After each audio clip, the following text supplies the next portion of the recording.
Coming up today, the Greek debt crisis deepens even further as Greece shuts its banks and imposes capital controls after the European Central Bank turns off the taps. Fears about the MERS virus are receding in Korea with no new cases reported on Sunday. People are going back to their day-to-day activities. Plus, South Korea's defense chief says North Korea could carry out a provocation near the maritime border in October. Stay tuned for these stories and more.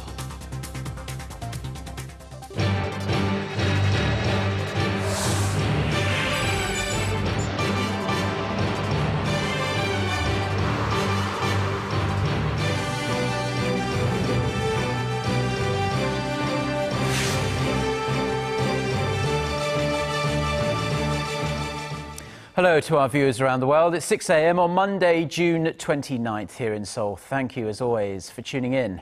I'm Mark Broome. Our top story this morning, Greece's days in the eurozone and possibly the European Union could be numbered as the debt crisis has taken yet another turn for the worse. The country's Prime Minister has confirmed that banks will be shut on Monday and capital controls imposed as Greeks have been rushing to ATMs to withdraw their money. The country's stock exchange will also be closed on Monday. The move comes after the European Central Bank said it was not increasing emergency funding to Greek banks, money that has been keeping them running for months. Making a televised statement on Sunday, Prime Minister Alexis Tsipras, who stressed people's money was safe, did not give details of how long banks would stay closed or exactly what controls on capital will be imposed. He repeated his request for a bailout extension beyond Tuesday's deadline, when Greece has to pay the IMF some $1.8 billion in loan repayments. Now, world leaders, including US President Barack Obama, have been watching the situation unfold in growing alarm and are urging Greece to do all it can to stay in the eurozone. Now, Korea is trying to absorb the uncertainties looming over the eurozone due to the economic turmoil in Greece. And despite concerns, a local think tank says that regardless of how the situation eventually plays out, the Korean economy should be able to weather the storm. Kim Ji-yeon reports. As Greece steps closer to defaulting on its $1.8 billion debt, its parliament approved a referendum on whether to accept its international creditors' terms for reforms. A yes vote would unlock billions in bailout loans, but it's also raised questions in other countries about Greece's future in the eurozone. Analysts have already raised the possibility of a Grexit or Greece exit, which could prompt other countries such as Britain and Portugal to follow suit. The uncertainty surrounding the future of the eurozone has been cited as one of the three main risk factors for the Korean economy, along with the MERS outbreak and the possibility of a U.S. interest rate hike. The Hyundai Research Institute has already slashed its projections for Korea's exports to the European Union by nearly 1.5 percentage points from the previous year. It says the rate of increase could drop even further with a Grexit to more than 7 percentage points. But the institute also says the local economy has been preparing for the worst-case scenario, so the impact will likely be smaller than it might have been 4 years ago when fears of a Grexit were raised for the first time. Major European banks' exposure to Korea during the last quarter was slashed to $17.4 billion from $167.5 billion in 2011. Meanwhile, the net purchase by foreign investors increased to $2.3 billion during the January to March period this year. Kim Ji-yeon, Arirang News. Now, on to the latest regarding the outbreak of Middle East respiratory syndrome here in Korea, which is gradually showing signs of improvement. After weeks of avoiding outside activity in fear of the MERS virus, a number of weekend travellers in the country resumed to normal levels on Saturday and Sunday, with traffic volume on major highways bouncing back to levels seen this time last year. Now, no additional cases were reported on Sunday. That keeps the number of people diagnosed with the disease in Korea at 182. 59 people with MERS remain in hospital receiving treatment, with 15 currently in critical condition. Meanwhile, local health authorities say the course of the MERS outbreak could be determined early this week. especially depending on how the situation plays out at 2 hospitals in Seoul that have been heavily affected by the virus. Officials are keeping a close eye on Samsung Medical Center and Kangdong Sacred Heart Hospital, both seen as epicenters of the disease. The Korean government is moving forward with a plan to inject emergency funds into the flagging economy, which is slowed down by the MERS outbreak. Prime Minister Hwang Kyo-an says the government plans to submit a supplementary budget to the National Assembly sometime next week. He stressed the need to support the public, especially those working in the medical and tourism sectors. Now, Seoul's finance ministry announced last week that it would inject some $14 billion into the economy. It estimates the MERS outbreak could dent the nation's growth by 0.2 percentage points, possibly dragging the nation's economic growth below the target 3% range. Now, despite the effect of the MERS outbreak on various industries in Korea, discount outlet chains and department stores actually saw an increase in sales from the same month last year for a second straight month of growth. According to a report by the Trade Ministry, the combined sales of 3 major department store chains, Hyundai, Lotte and Shinsegae, grew 3.1% from the same month last year. That follows a 1.3% on-year gain seen in April. Now, the combined sales of the country's 3 major discount outlet chains, E-Mart, Home Plus and Lotte Mart, inched up 0.5% on year, also marking an improvement from the previous month as well. The report attributes the rise to an increase in the number of operating days for department stores in the month of May. And Korea's job market seems to be improving, with more companies filling open positions. According to the Labour Ministry, local companies hired 726,000 people for 800,000 posts in the first quarter of the year. Now, that's a hiring rate of 91%, up more than 2 percentage points from last year. More than 80% of the new hires came from smaller companies with fewer than 300 employees.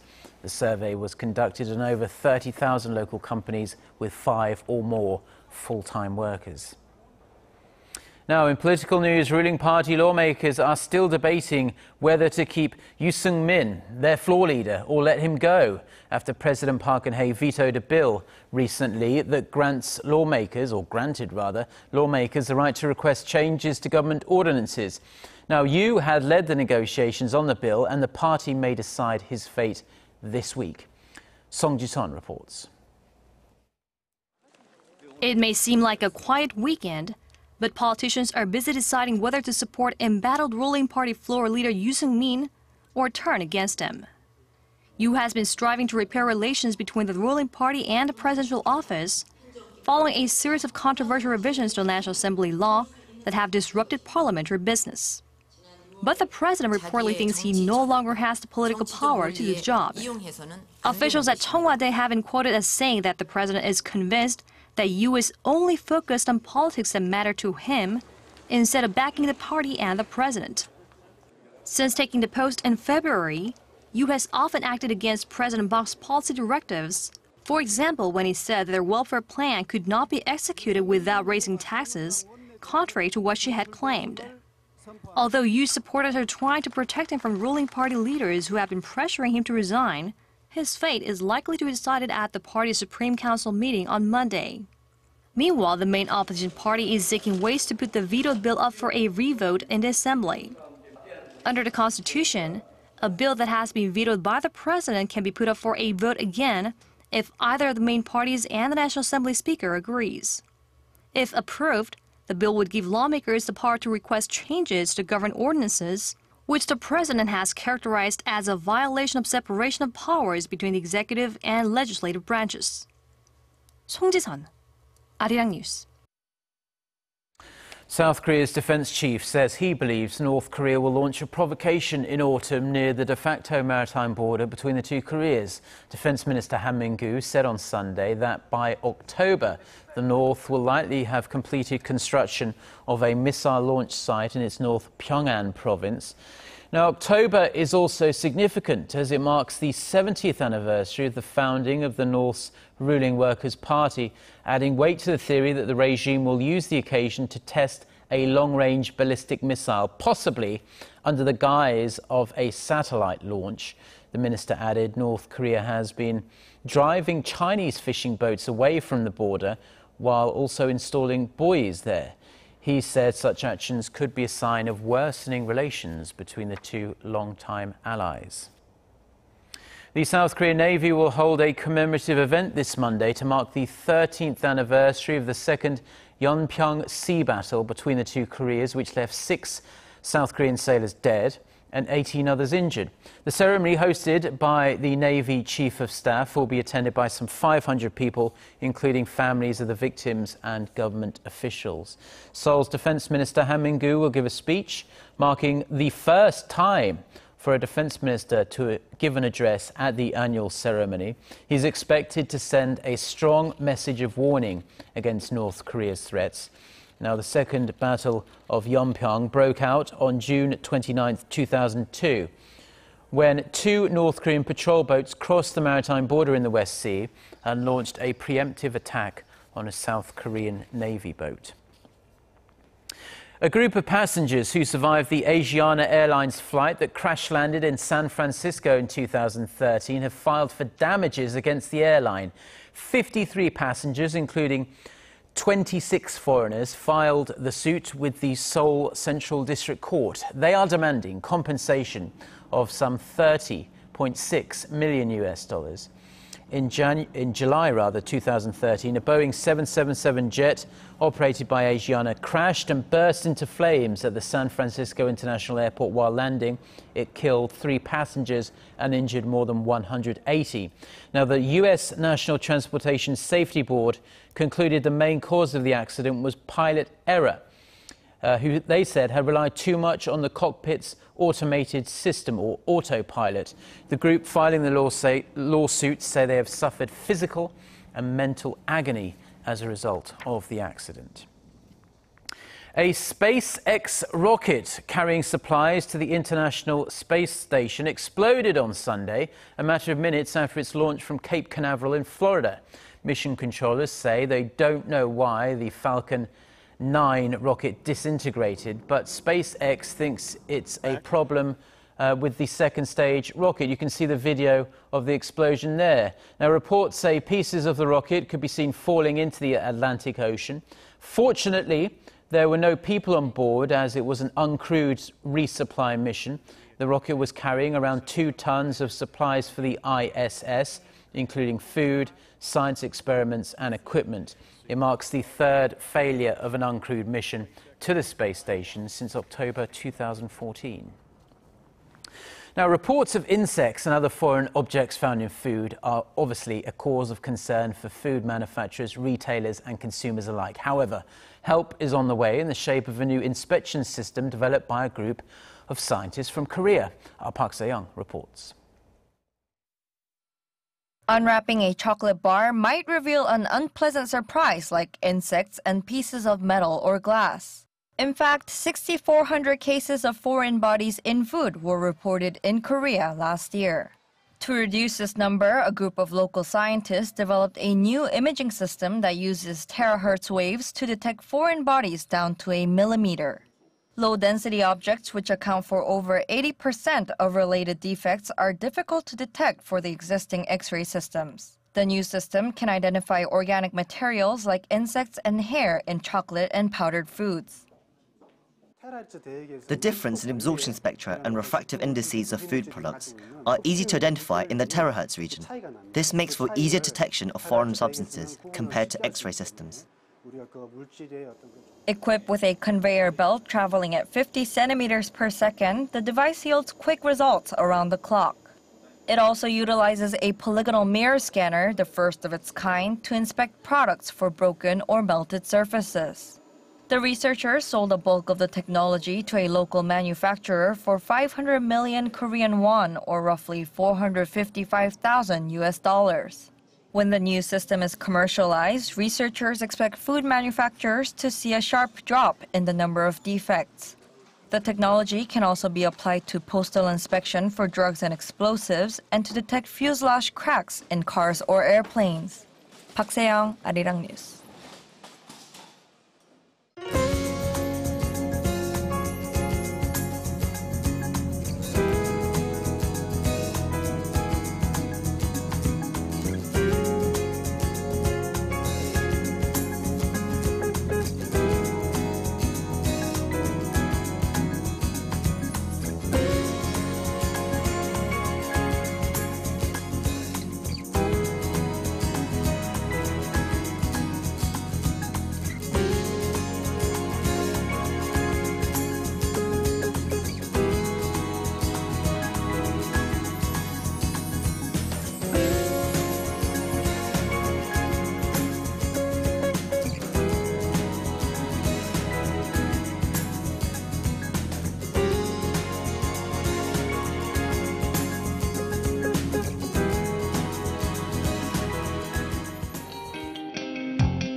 Well, that's all we have for now. I'm Mark Broome. Hope your week gets off to a good start, and thank you as always for tuning in, and we do hope to see you at the same time tomorrow. Until then, goodbye.